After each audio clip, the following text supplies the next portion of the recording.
नमस्कार मो YouTube channel आपण मानक स्वागत। प्रत्येक दिन भली आज भी किसी लेसन प्लान करके आनी शिशु बाटिका 3 प्रथम द्वितीय एवं तृतीय श्रेणीर गणित भाषा लेसन प्लान उपरे। जदि आपण मानक भल लगे दया करके चैनल को सब्सक्राइब एवं लाइक करेंगे जहाँफल कि सर्वप्रथम नोटिफिकेशन आपण मानक पाखक जीव। यह हेउछि सोमवार दिन लेसन प्लान टी 1/9 श्रेणी हूँ शिशु बाटिका 3 विकास दिग हूँ बौद्धिक विकास। येलो कोड नहीं सी 8.4 कॉम्पिटिटिव नहीं संख्या को ऊर्ध्वक्रम और अर्धक्रम सजाइबे।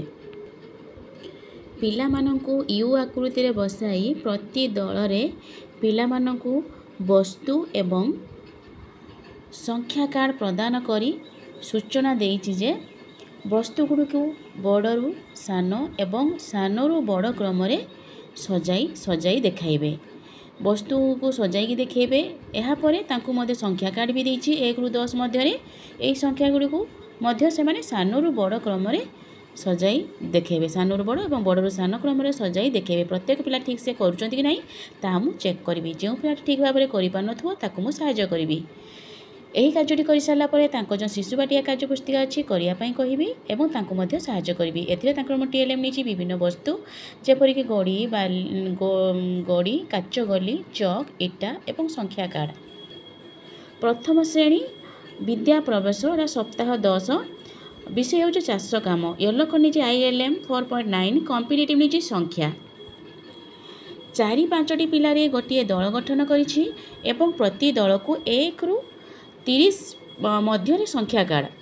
प्रथम श्रेणी पिला 1 रु 30 मध्य संख्या कार्ड प्रदान करिछि एवं तांको सूचना देइछि जे एही संख्या कार्ड गुडी को दल मध्य रे जेउ दल एही संख्या कार्ड गुडी को क्रम रे सजाई देखाइबे ठीक भाव में सही दल को करताली माध्यम रे विजय भावे करताली दे उत्साहित करा जिवो।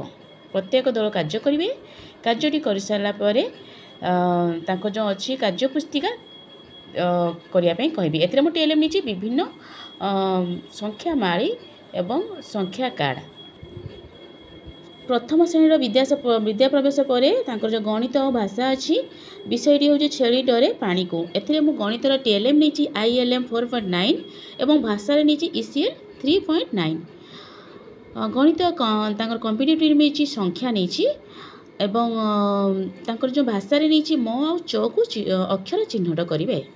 तो गणितर विद्या प्रवेश जो पाठटी नहीं जो सानू बड़ बड़ सान कर देखाइबे 1 रु 30 से कार्य को नहीं गणित भी कर देखे। प्रत्येक पिला कार्य करेंगे। जो पिला कर मुझे साहाय्य करी। कार्यटी कर सारा पर जो भाषा अच्छी म एवं च अक्षर रे थिबा 5टी लेखाएं शब्द लेखिया सूचना देछि। प्रत्येक पिला लेखिक देखाइबे। एहीपरि कार्यटी कर सारा पर मुझे टीएलएम नहीं म आ च अक्षर थिबा संख्या कार्ड। द्वितीय श्रेणी गणित पाठ 7 विषय हूँ मिश्रण करवा। येलो कर नहीं ILM 5.14 कॉम्पिटिटिव नहीं संख्या और संख्या प्रक्रिया। दुई दलर पिलामानंकु संख्या कार्ड एवं कार्यफल प्रदान करिछि तांकु सूचना देछि जे दुईटी संख्यार मिश्रण फल बाहर करिवे। जेउ दलर पिला माने प्रथमे करी देखाइबे तांकु करताली रे उत्साहित करा जिवो। एहीपरि भाव में दुई दल पिला कार्यटी करी देखाइबे। कार्यटी कर सारा पर तांको जो FLN कार्य पृष्ठा अच्छी 74 एवं 75 करने कही।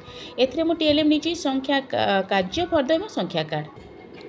द्वितीय श्रेणी भाषा पाठ 10 विषय हूँ गाँ बुला। येलो कर नहीं ECL 5.6 कॉम्पिटिटिव नहीं पठनर बोधगम्यता।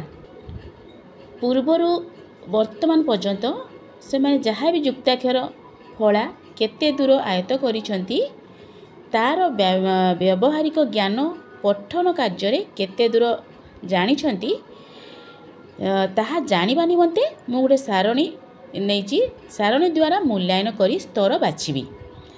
जेपरिक अळ फला देखि दियंतु एमती गोटे अभ्यास सारणी नेबे ताकू गोटे कार्य कार्डबोर्ड नेबे एथिरे लिखिदेबे।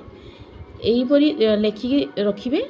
तो पिला माने केते पूर्वर पाठ पढ़िचंती ता जानिया पई आमे तार पठन करिवो।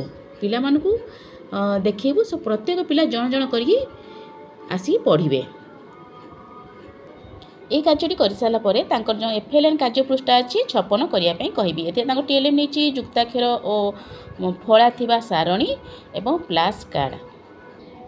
ତୃତୀୟ ଶ୍ରେଣୀ ଗଣିତ ପାଠ 9 ବିଷୟ ହେଉଛି ଆସ ମିଶାଣ କରିବା। ୟେଲୋ କୋଡ୍ ନେଇଛି ILM 6.16। କମ୍ପିଟେଟିଭ୍ ନେଇଛି ସଂଖ୍ୟା ପରିଚାଳନା। ପ୍ରତ୍ୟେକ ପିଲାକୁ ୟୁ ଆକୃତିରେ ବସାଇ ସ୍ଥାନୀୟମାନ ପଟି ସାହାଯ୍ୟରେ 3 ଅଙ୍କ ବିଶିଷ୍ଟ ସଂଖ୍ୟାର ଯୋଗଫଳ ଶିଖାଇବି। ସ୍ଥାନୀୟମାନେ ପଟି ନେଇଛି ତାଙ୍କୁ 3 ଅଙ୍କ ବିଶିଷ୍ଟ ଯୋଗ ତାଙ୍କୁ ଶିଖାଇବି। ଯେପରିକି ନୀଳ ରଙ୍ଗର ମୂଲ୍ୟ ହେଉଛି 10 ଟଙ୍କା ଜାଣିବେ, ହଳଦିଆ ରଙ୍ଗର ମୂଲ୍ୟ ହେଉଛି 1 ଟଙ୍କା ଏବଂ ସବୁଜ ପଟିର ମୂଲ୍ୟ 100 ଟଙ୍କା ବୋଲି ଧାରଣା ଦେବି। ଏହି ବସ୍ତୁଗୁଡ଼ିକୁ ସେମାନେ ଜାଣିବେ। ସବୁ ବସ୍ତୁକୁ ବ୍ୟବହାର କରି ମିଶ୍ରଣ କରିବେ। ଏହିପରି କାର୍ଯ୍ୟଟି କରିସାରିଲା ପରେ ତାଙ୍କ ଯେଉଁ FLN କାର୍ଯ୍ୟପୃଷ୍ଠା ଅଛି 81-82 କରିବା ପାଇଁ କହିବି। ଏଥିରେ ତାଙ୍କ TLM ନେଇଛି GK କିସ୍ରେ ଥିବା ବିଭିନ୍ନ ରଙ୍ଗର ବସ୍ତୁ ଏବଂ ସ୍ଥାନୀୟମାନ ପଟି। ତୃତୀୟ ଶ୍ରେଣୀ ଭାଷା ବିଷୟ ହେଉଛି ତୁଳସୀ ଦୁଇ ପତ୍ରରୁ ବାସେ। ୟେଲୋ କୋଡ୍ ନେଇଛି ECL 6.9। କମ୍ପିଟେଟିଭ୍ ନେଇଛି ଗଳ୍ପ କାର୍ଡ଼ ପଠନ। ଦୁଇ ଦଳର ପିଲାମାନଙ୍କୁ ସୂଚନା ଦେଇଛି ଯେ ପ୍ରତି ଦଳର ଜଣେ ଜଣେ ପିଲା ଗଳ୍ପ କଣରୁ 2ଟି ପିମ୍ପୁଡ଼ି ଯେଉଁ ଗଳ୍ପ କାର୍ଡ଼ ଅଛି ଏହି ଗଳ୍ପ କାର୍ଡ଼ଟିକୁ ଆଣି ପ୍ରତି ଦଳରେ ଜଣ ଜଣ ପିଲା ମାର୍ଗଦର୍ଶୀ ପଠନ କରିବେ। ପ୍ରତ୍ୟେକ ପିଲା କାର୍ଯ୍ୟଟି କରିବେ। କାର୍ଯ୍ୟଟି କରିସାରିଲା ପରେ ତାଙ୍କ ଯେଉଁ FLN କାର୍ଯ୍ୟପୃଷ୍ଠା ଅଛି 57 କରିବା ପାଇଁ କହିବି। ଏଥିରେ ମୁଁ TLM ନେଇଛି ଗଳ୍ପ କାର୍ଡ଼। ବିଷୟଟି ହେଉଛି 2ଟି ପିମ୍ପୁଡ଼ି। ଧନ୍ୟବାଦ।